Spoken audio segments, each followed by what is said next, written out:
Let's talk about habits. I've always struggled with low vibe habits, and in fact, it started when I was a teenager. Those bad habits personally impacted my mental health and my physical health, from being slightly overweight to being very stressed all the time. I wanted to share with you the tips and mechanisms I created when I was growing up to leave those low vibe habits behind and to unlock yourself from being stuck in this pattern, start a new journey with more positive micro decisions and a new thinking pattern. So here we go. Let me share with you 5 doable, and I really insist on the durable and realistic tips to create the best version of yourself. I always had the best intentions, to do good at school, to be nice with people, but suddenly some sort of low vibe habits were catching me up, leading me towards bad behaviors such as negative self-talk, poor diet, envy, or procrastination. Before changing anything, there's just one thing you need to do, is to realize. Journaling and meditation are really good to just focus on yourself and put words on emotions. So I know, you probably are thinking, I cannot do this. Those things are not for me. I'm not that type of person. Well, you need to become that kind of person, so you better start now. I'm not asking you to go all in. No, just grab a piece of paper, a pen, write what's going on. And meditation, just sit down for a minute on your bed and couch and just try to focus on your breath. And I promise soon you'll be able to shut down those voices. Don't be this perfect person where you actually need the last trendy equipment or journal. Habits, they come from routine and self-discipline. They are not coming from motivation. Over the years, I dedicated some time to craft the routine I needed to get over low vibe habits, and you should do it too. Again, I'm not asking you to wake up at 5 and drink a green juice and fast. I am just asking you to take one step at a time. You need to focus really on 2 categories when it comes to a healthy routine. The mental health routine, think of reading every day, try meditation for 5 minutes, or write down your thoughts, why and what are you grateful for each day. The physical health routine, improving your diet, maybe add more greens, maybe just less junk food. Take that walk with Jimmy your dog, or alone, it doesn't matter. Just appreciating being outside, feeling air and the changing of seasons.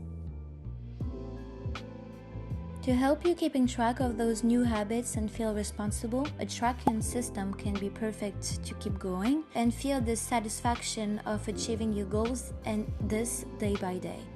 You can do it digitally or physically, as you can just find some perfect habit tracker layout on Pinterest if you want to do it in your journal, and you can also find a free Notion habit tracker in the description of this video. It is the one I'm using to track my personal habits, and I actually love this one. Let me know in the comments if you will use it. Unhealthy routine is all about balance. So while you are implementing those changes, you also need to keep some relaxing time. You play video games often? Fine. Keep that, but now you will play video games once the goals of your day will be achieved.